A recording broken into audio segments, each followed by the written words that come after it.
Welcome to episode 28 of Whole Lot of Wolves. We're your hosts. I'm Joshua Buckley. And I'm Paul LePage. And we're bringing back an old favorite this week, Paul Smith from Florida Wolves. How you doing, Paul? I'm doing all right, kid. How been you? Oh, not too bad. So you were on one of our first episodes of the season, actually episode number 3. So if you're a newer listener, you can go back then and listen to how Paul became a Wolves fan. But you know what? We're going to go straight to the game. And before we get to today's craptastic news, we're going to start on a positive note. And that positive note is Adama-time, baby. 1-0 win. It wasn't pretty at all until 2 minutes left in the game. I think everybody's ready to kill VAR. But a win's a win. 3 points. And that probably clears us out of the relegation zone. So, Paul, I'll let you start off first. Not mathematically, kid. Not mathematically. And we'd all like to pass that mathematical barrier, so we are definitely out of the relegation zone, especially with the Sandwell Town performing as well as they are. We've got Sheffield. Let's get this season out of the way. Let's move on. We only do positive thoughts here when it comes to... Positive thoughts. What an unbelievable goal from Jose.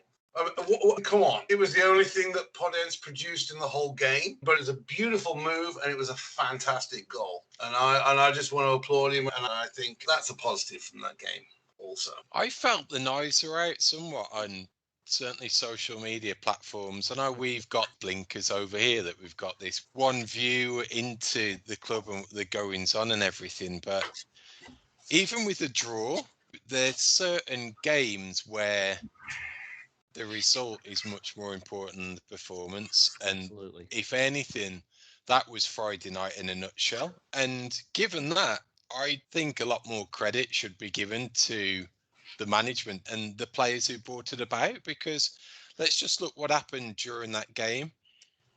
Firstly, it's a must-win for Fulham at home. It's one they've really got to win. It's probably one that they identified that they've got a really good chance of picking up 3 points. We can't do anything about what the opposition do. So that's what they were contesting. You've got an injury early to probably our player of the year at come the end of the season. That creates a change in formations. So you've gone from one formation to another within a matter of minutes, effectively.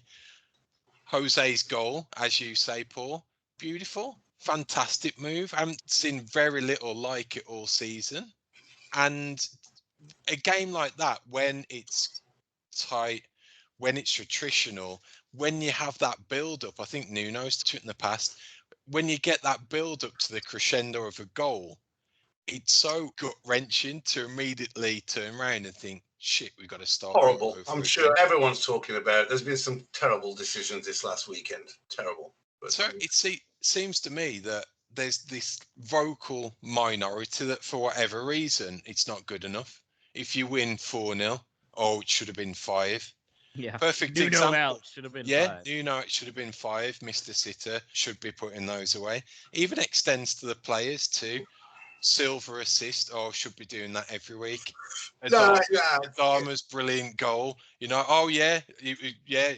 scored. A player of his talent should be doing that week in, week out. Just wish there was some balance and credit where it's due. I'm fine for highlighting faults and where we need improvement, but when it's effectively backs to the wall. If we're talking specifically about the Fulham game, it was an uninspirational match. Yeah, I didn't draw anything from the first or the second half where I'm like, hey man, yeah, that's buzzing, that's popping. I love my Wolves, man. And those 3 points are those 3 points. And let me just hit my bullet points. I wrote these down as I was watching the game. I'm not a pessimist. I'm not a happy clapper I just wrote these things down straight off. Like Adama started off on the left and Neto's on the right. And I just both of them are coming inside all the time and it just doesn't look right. It doesn't feel right. I don't know why he starts Adama off on the left. Now, if we look poor against Fulham, then we are, because we look poor against Fulham. We need to get out of this season. I think Martin Tyler said it. The first thing Podence did in that whole game was assist for Jose, and because, and this is why I think Podence is not 100% fit. Moutinho is not 100% fit. And now Neves out this week, and now out this week, and then we've got two of our other formative players. They're not 100. They didn't look 100% fit. It was a struggle watching the second half. It was a cracking goal. It was the only highlight of a dull and uninspirational match, and that's what I wrote down as I was watching it. And I'm not like a naysayer. Adama-time is possibly the most frustrating player I've watching Wolves, because you just look at him and it's like it blows your mind. And then he's falling over his boots and sitting on the floor and has got his finger up his bum, and I'm just like, God damn it, man. And a lot of us are looking at him thinking, where's that fire? So I mean, that's what I came away with after the game. I love my 3 points, and yeah, but we need a couple more points to be mathematically certain. This weekend with Podence and Moutinho not 100% fit, Neves Neto, are we going to put some of the new kids in? Are we going to try artists? Is he going to do something? I think that talks to a few points there, Paul. Firstly, I'll pick you up on Podence.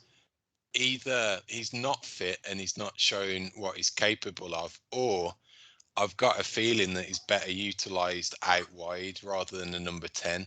Because the amount of times the ball came through the middle and he coughed it up, I'm beginning to see if he does persist with this 4-2-3-1. That midfielder, he's got to have some more. He's got to be a more attack-minded. He's just not strong enough. Yeah. He's not strong enough to play the middle. Yeah, but put him out wide. That delivery was on the money for Jose's goal, and that's where I've seen Podence do his best work. Do you think that he puts Traore on the left because he gets him and Semedo get in the way of each other? Is that why you think he puts him over on the left? So we've been talking about this on the podcast. I think one reason is they wanted to do it to make it so Adama's only move wasn't going straight to the byline. I think by him being on that left side, yes, he can still get to the byline, but it also forces him inside a little bit more. So it adds a little bit more unknown to his game for the opposition. I'll take that on board.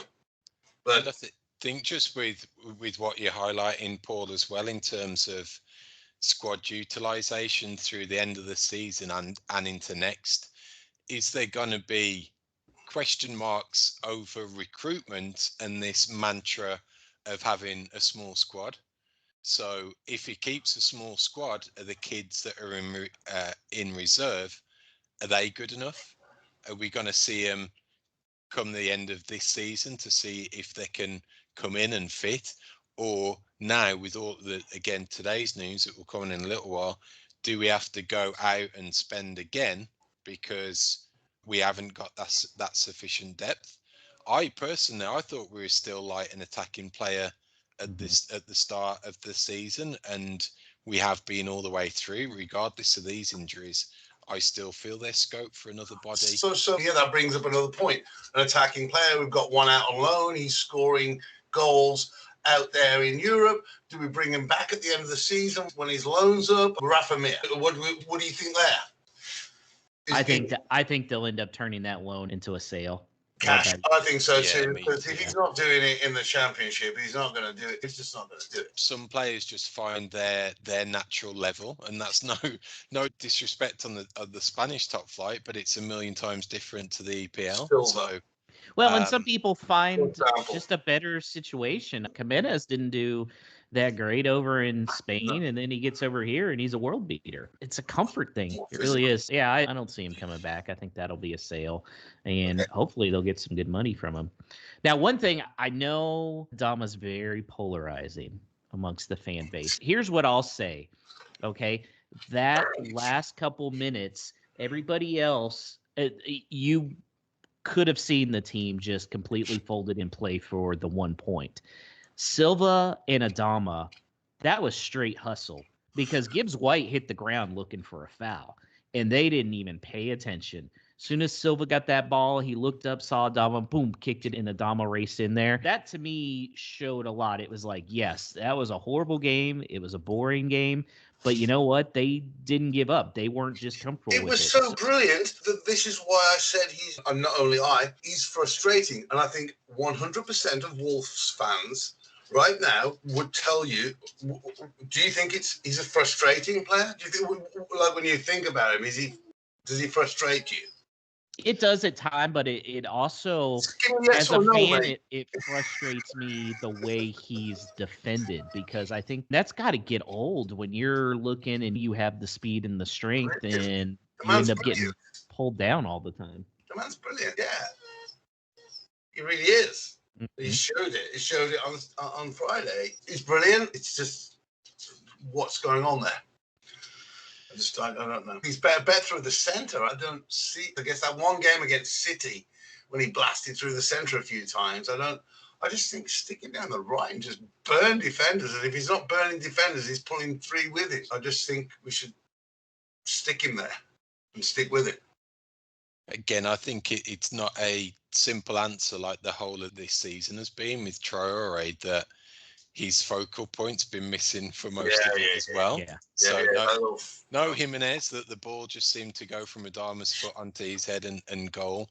With one eye on the future, what's going on with his contract? So something already set up. Is that his mind? So I did see somewhere that goal, he actually meant to cross it.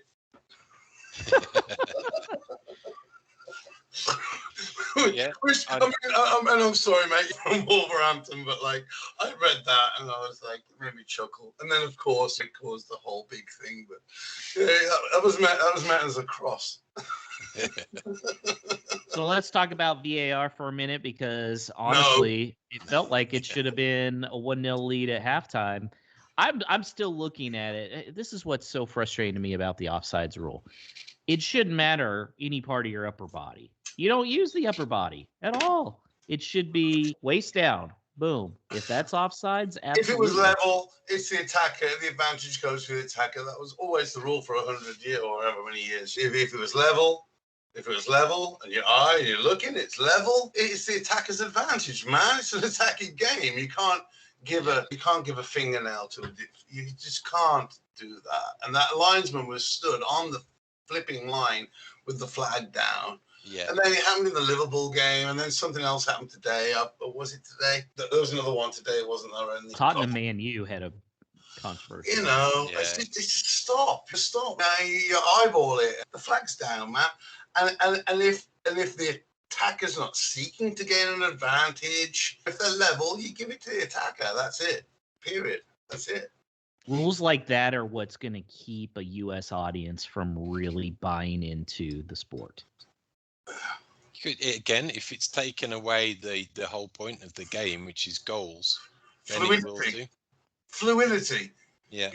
45 minutes unbroken match action. That's what's different to the US games. You get 3 plays and then 10 minutes of commercials. You get 45 minutes solid, mate. And they keep breaking it up with this VAR. And that's what's ruining it for a lot of British fans, because it's not 45 minutes of solid back-to-back action. Right.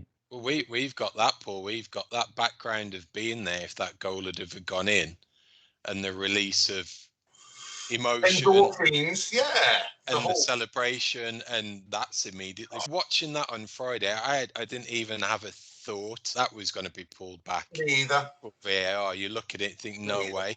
And then there was just that annoying pause, and you thought, oh, here we go again. And it was a VAR check.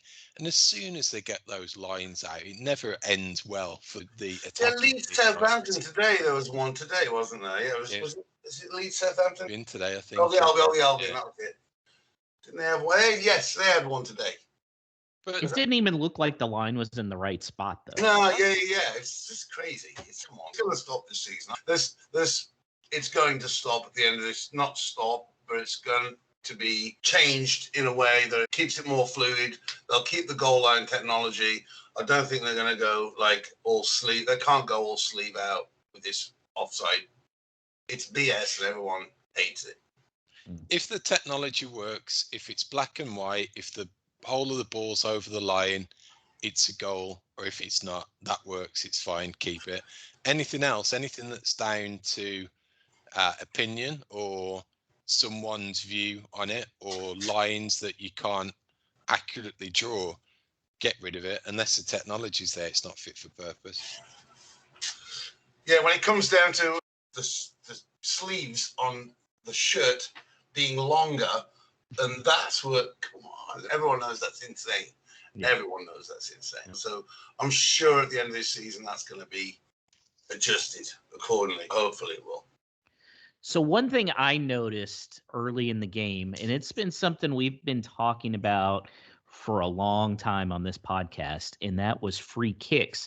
So I noticed Semedo kicked the first free kick that was a little far out on the right side. But then when it came to corners, which was either Moutinho or Neto, Aitneri started kicking in the corners off the left side. I felt like that was good. He even saw Saiss try and do the free kick towards goal. Semedo also had a few more once Neto went out. I do like that now they're trying to get some other people involved in free kicks. I thought Semedo's delivery was pretty good. He Yeah. put the first chance that Jose got to. I think he at least should have worked the keeper from that position. It was a nice whipped in ball that was good to attack. So definitely some positives there. If he gets a couple of additional assists each season through some skill set that we didn't realise that he had, then it's another upside for sure. Yeah, well, no disrespect, but the last 20 free kicks from Neves have been over the bar, haven't they? You're on the training ground, and this lad's hitting it, and this lad's hitting it. Let him hit it. And we probably saw the back for the last time this season. What do you think, Paul? No, I think he should go back for the rest of the season and just get the couple of points we need, and then just, I don't know, those other lads into the squad. That's what I think. I think what you said earlier, I alluded to. Experimental. Get the couple of how many games are left? Where are we now? Week 31, aren't we? Was it week 31? Yeah, with 7 games left. Okay, there you go. We need a couple of points to be mathematically safe, I think. And it's coming down to squad depth, I think, that's going to dictate the formation, because if we've you got take squad, Paul. The squad members you've never even I don't even know their names. I've just looked at it just before we come on the air. There's kids on that squad. And I'm like, who the bloody hell is that kid? Get them on. It's a premiership. We're not winning anything. We're not going down. And get them on there and get them some minutes. That's what I think. I'm a revolutionary.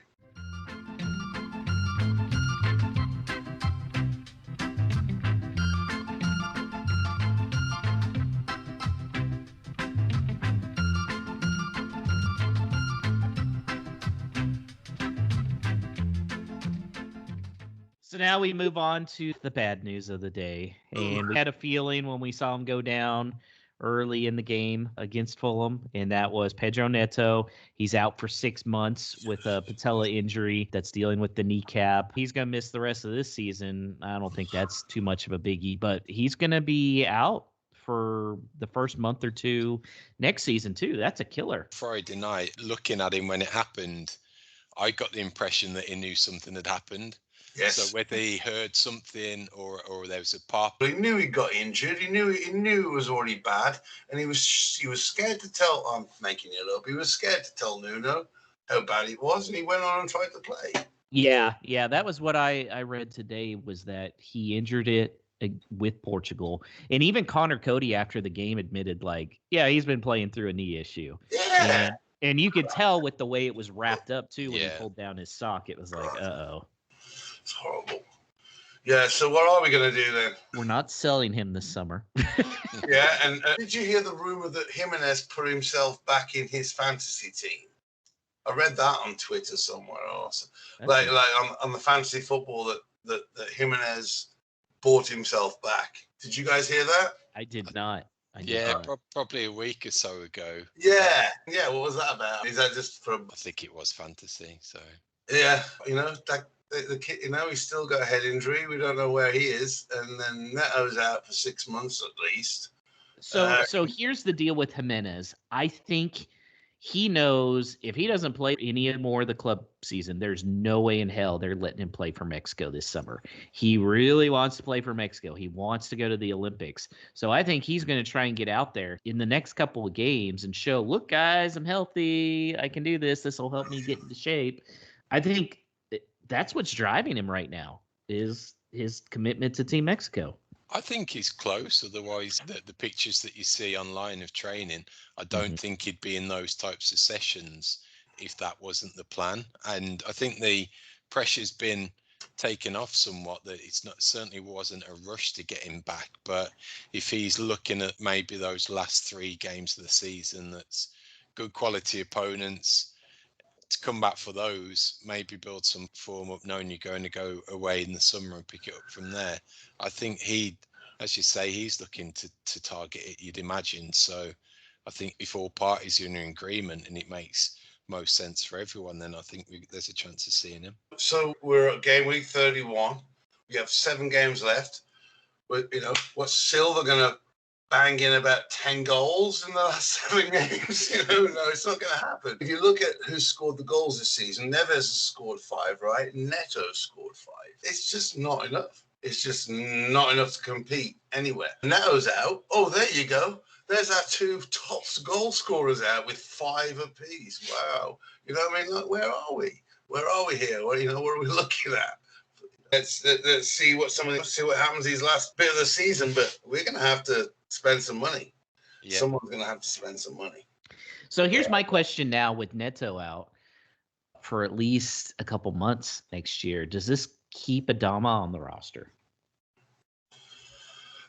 If they can get the right money for him and all out striker in, because we have outside. I think we have outside players with Podence, with Semedo even coming down. We got players that can come out on the outsides. I think that selling Traore and bringing in somebody that's going to bang the ball in the net.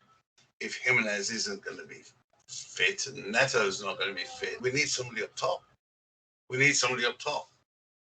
Yeah, we need wingers too. Right now, all we have is Adama and Podence. I don't consider Vitana or Gibbs-White wingers. See, you put Semedo at right and go with the flat back 4. But I don't know. I don't know where we're going right now. We're going to get out of this season, and hopefully it's going to be a busy, close season. We're going to make some moves.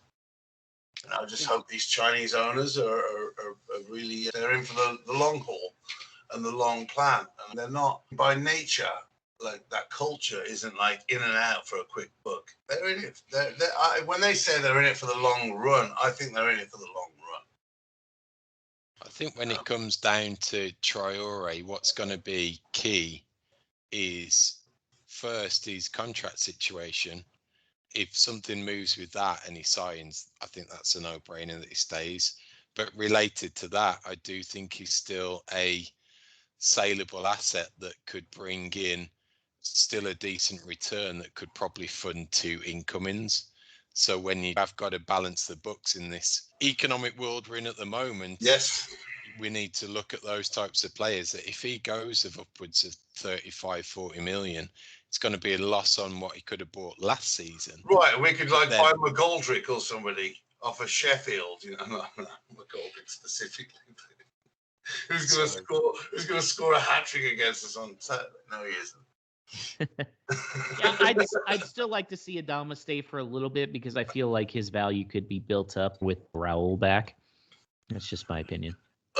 See, none of us know if it's like waiting for COVID to end. Do we know if Raul's coming back? We don't know when that's going to happen.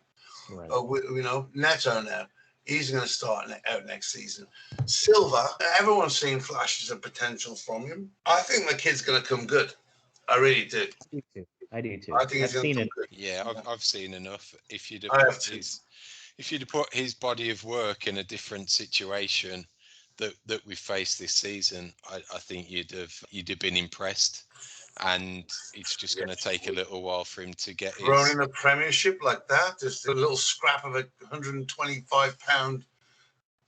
And that's one. I think that's an important thing we have to remember about the Willian Jose arrival, that he's not set the world on fire in terms of performances and goals.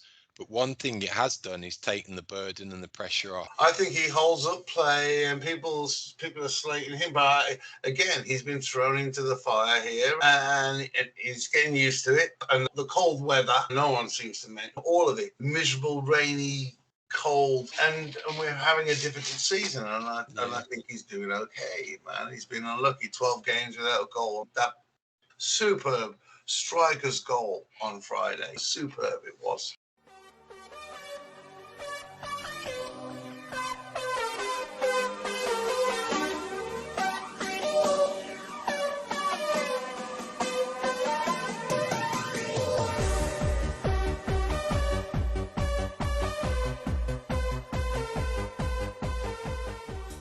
So it's on to the next fixture with Sheffield United coming to Molineux on Saturday. The kickoff time has been rescheduled, Paul. It was actually going to be at 9 a.m. Central Time, 10 Eastern, and now it's at 2:15 Central Time. I know they moved it because Prince Philip's funeral is going to be that day. But anyways, new time, but same opponent, and we're grateful again to be joined by our same Sheffield United guest, Chad Jarvis. He runs Blades in the USA. How you doing, Chad? Not too bad. In a little different spot than we were when we started this thing, 6-8 months ago? Yeah, so you were actually on the first episode at the start of the season, and expectations for both of us were really high. Now you guys are pretty much going to be relegated. What's gone wrong? What happened? I think it started off. How early into the game did we have a guy sent off against you guys in the first game of the season? So I think pretty much like 10 minutes into the first game of the season when we were had up Johnny. 2-0. Yeah. Yeah. When the wheels had fallen off and I was like, this isn't how I predicted this to go. It's the typical relegation script. A team that has injuries, especially we've had a lot of defensive injuries. Our midfield cannot seem to pass their way out of a paper bag. We've only scored 17 goals. So it's just the laundry list. We just came off of a stretch where against Arsenal, we didn't, knock on wood, we didn't score an own goal. We had 3 games in a row where we scored an own goal. Oh. It's just everything that points to a side getting relegated, giving up goals. I think we lost something like 14 or 15 of our losses have been by a 1-goal margin. I want to hit the reset button on this season and see where it would be if we were in a totally different situation with injuries and all that, but it's just been a train wreck of a year. You're not going to get much sympathy from us when it comes to injuries, my man. Yeah, I hear you on that one. Seems to me that if you were going to stick with a previously successful manager at the task, you may have brought about a quick return to the EPL had the inevitable eventually happened. Chris Wilder would have been a perfect fit, and I'm guessing may have had the support of a large proportion of the fan base. So did something happen behind the scenes that sealed his fate? If you read, the tabloids are really popular over there, and we'll never know what led to the inevitable resignation or parting of ways between Wilder and Sheffield United. But what I grabbed from it is Wilder tried to resign twice prior to inevitably losing his job. And the Prince, who was our owner, he said no. It was literally like 8 weeks prior that the Prince had gave him his full backing and said Wilder's the one to take us down and Wilder's the one to bring us back up. And it was like that vote of confidence, and everybody was still a little bit leery. And then the rumor started to come out that we were going to bring in a director of football, and they were going to put somebody in charge of scouting because Wilder let some of our top players, that we wanted, he didn't feel confident in signing him. So then that led to a verbal altercation between the Prince and Wilder, and then it ended up in them mutually parting ways. But for £4 million, I'd take mutually parting ways. Yeah. So you guys are going down, but you look at Norwich, they're going to come back up right away. Watford may be following. They were also relegated last year. And then Bournemouth, they're back in a playoff place. So when you look at that, see 3 sides that were relegated last year that have a chance of coming up, what do you think the chances are of you guys bouncing straight back?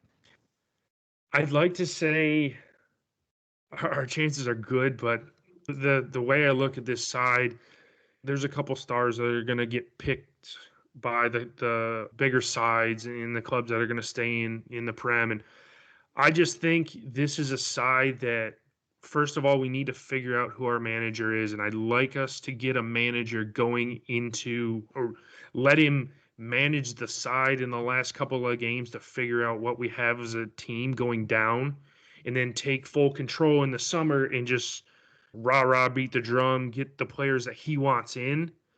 But it's one of those things where I just, looking upon next year, I have us finishing like 13th to 15th in the table. I don't even have us being like really competitive, because Wilder brought most of these players up in his side for 4 years. They've been brought up through League One, the Championship, did 2 years in the Prem.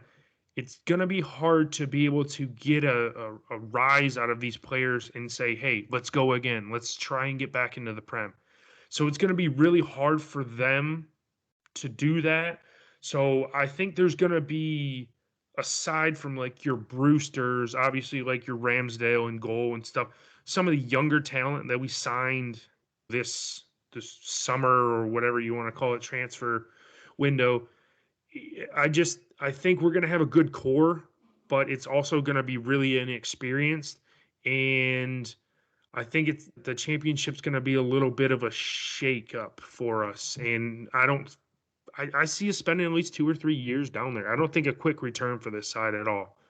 Wow. You touched on keeping a hold of some of those star assets. Norwich have largely done it this year. Same to Watford with their flair players. I know you've got 1 or 2 departures imminent due to contracts running out. But who do you think the vultures circle in for those high-profile players of yours who could go on and move? The big one is Sander Berger has been, I've heard, anywhere from Man City to Villa to every team in the Prem. So he's going to be the top target that we're going to probably try and ask a lot of money for, and hopefully we can get it. The whole thing is he's been injured for 6 months, better part of 6 months. And so he'll probably be gone. Jack O'Connell, our big center back, big strapping lad, he'll probably be poached, as some of my United Blades fans say. We don't think he's going to go. I said, I think he's going to see the dollar signs and see that he can play in the top flight. Other than that, it's a close, tight-knit group. I don't see too many other players going. Thank God John Lundstrom's going to go. He couldn't pass his way out of a paper bag this season. He's just been completely switched off. And that's more onto my point that I said earlier. It's just, you can see that since the writing's been on the wall, we're going down. Some of the players have started to give up. And like John Lundstrom, we just don't have enough players in the midfield to take him out of the side, and he just kind of jogs around during the game, and the fans are so upset with him. So, like I said, it's key for us to keep our young talent that we got in the summer transfer window. As for the more experienced and veteran players, I don't think too many of them are going to go, other than the 2 I mentioned. So it's only time will tell. We could get a completely different manager, and he could just absolutely clean house. So there's only time will tell. Yeah. So Saturday, how are you anticipating the team lining up?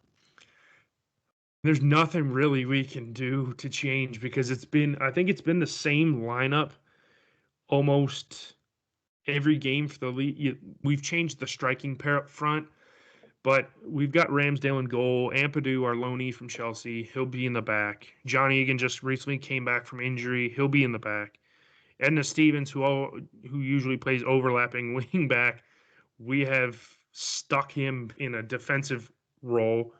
And then I really don't know what our formation is anymore. We're playing a 3-5-3. That seems less than ideal. Yes. If you look at what our usual lineup is, the 3-5-2, the 5 across the midfield are Baldock, Lundstrom, Norwood, Fleck, and Osborne. We could see a little bit of change with Osborne and Bogle, but he has been setting the world on fire, and then he got dropped out of the team. And then when it comes to our striking pair, I just basically stand back at the dartboard and throw a dart, and I was like, okay, we're going to start him, and we're going to start him. And McGoldrick's been our best player because he simply has, I think, 7 goals on the season this year in the league. And I'll go with Brewster because I want the kid to get a goal sometime to get his confidence, because we pay. And I don't understand now that Wilder is gone, we have a interim manager in. Why don't we start him every single game? We paid £30 million for him. Give the kid some run. Get him experience. So when we go down, give him confidence so he knows he can score goals. I just want to see him score so bad, so I know going into the championship we're not eating this $30 million price tag, and it's going to be a waste of money. So how do the guys just keep their confidence? Is it a matter of pride right now? Honestly, when they sacked Wilder and we lost 5-0 to Leicester, that was the lowest I've ever seen this club in 4 years. And I was like, there are players out there that you could tell they had the backing of Wilder and they trusted in him. And for them to get beat 5-0, it was like these players have officially given up. And now since then, the teams we have played, yes, the results don't show that because we've lost every single one of them. But the team seems to be playing more for pride, like you said. So I'm hoping that continues, and we're just trying to limp along to the finish line and be like, hey, let's get this season over sooner rather than later. It's one thing we all share in ESPN's watchability rankings. You guys were a 0.8 and we were a 0.9. So yay, it should be a super exciting game. Oh, yes, it should be. Trust me, it will. It'll be.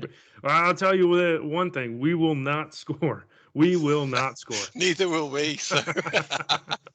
One for the defensive purists. Yeah. Yeah, for sure. I think they're going to go with a 3-5-2. I think they're going to try Willen and Fabio up top and then bring in Adama a little bit later. Or they could start with a 3-4-3 with Podence and Adama and then transition when Podence is gassed, take him out and go to the 3-5-2 from there. But I think for sure 5 back. I'm going 4-2-3-1. So if Bolly's back after his illness, I think he could come in and it would be him partnering Cody, Semedo out near as the back 4, 2 in the middle. By going to a 4 at the back, it gives you those options further up the pitch. 2 in the middle based on Friday night, I'd probably go Moutinho and Dendoncker. My 3 as the forwards would be Adama, Podence as the wide players, Morgan Gibbs-White as the 10. Step it up, kid. Now's your chance. You got 7 games. This is what you come back We're for. not friends anymore, Paul. This is your natural position. Let's see. Right now, you got 7 games left, and I would like to see Altasawi. I completely agree. Yeah. It's old time. And Kilman. I want to see Kilman again. If we're going to try this back 4, bring me Kilman instead. With Kilman, you play Dendoncker in front. Is Moutinho fit? If Moutinho isn't, bring Altasawi in. If Podence isn't fit, you've got to, who the heck knows? They both played on Friday. They didn't look 100%. Hopefully, they're 100%. And we start with a stronger lineup. I wouldn't be surprised if Nuno put Kilman in there, Altasawi in there, and a couple of he put a couple of players on the bench that we haven't even thought about.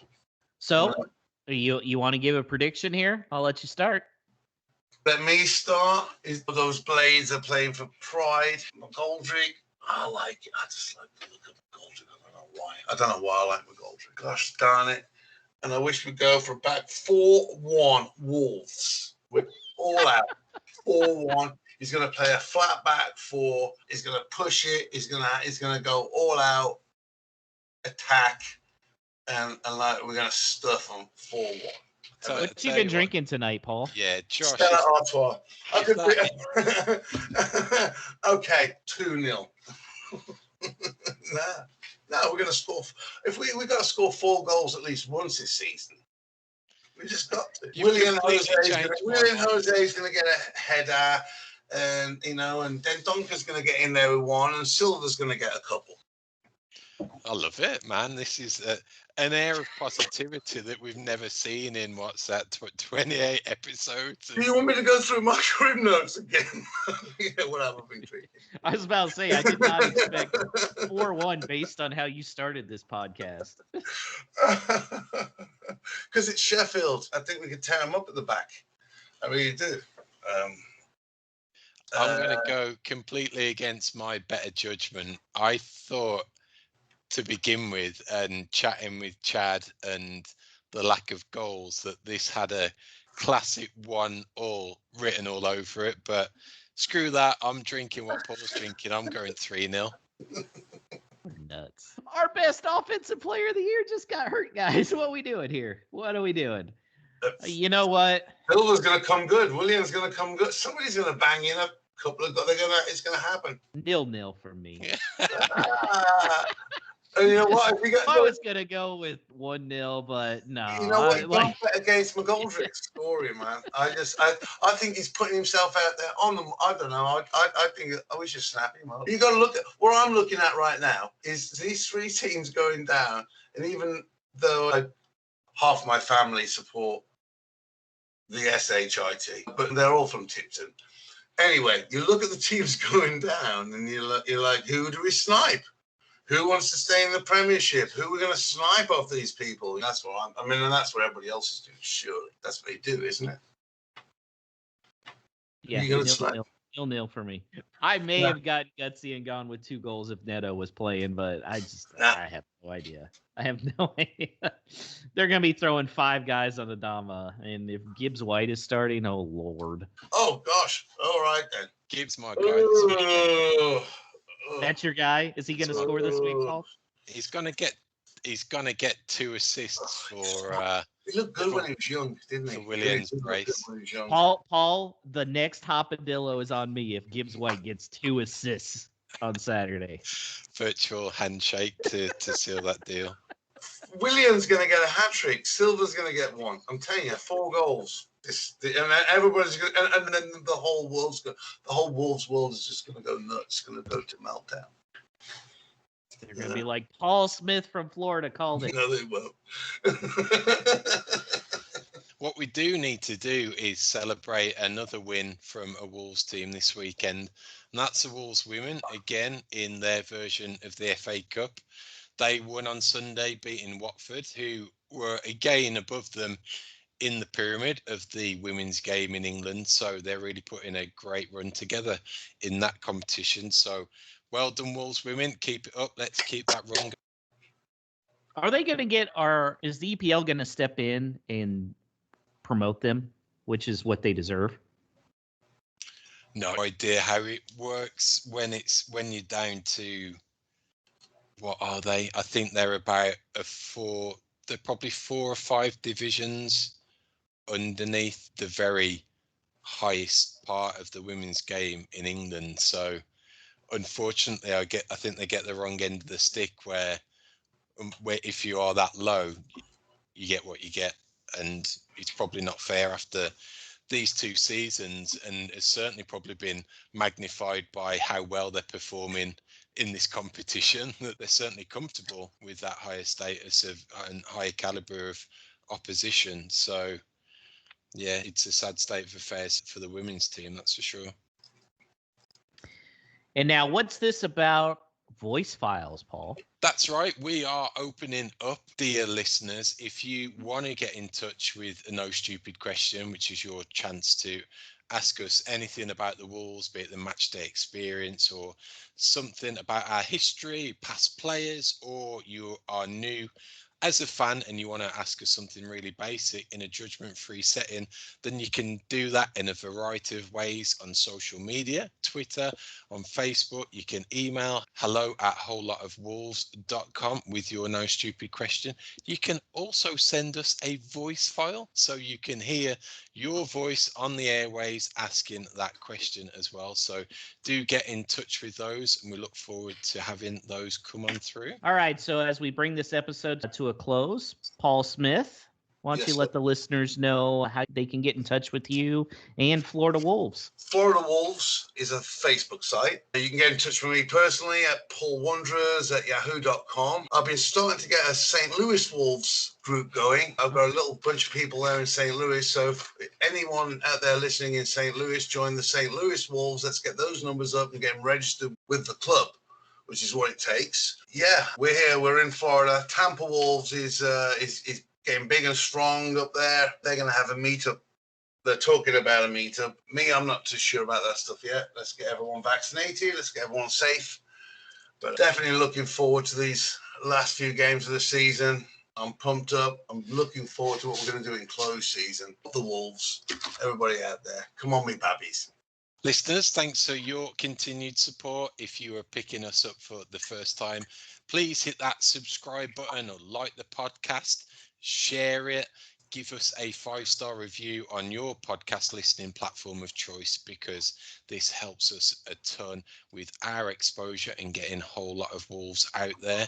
We will be back next week again to review Saturday's game, preview the next one coming up after that. So in the meantime, stay safe out there, folks. Look after you and your pack. In Nuno, we trust. Get well soon, Neto, and up the Wolves.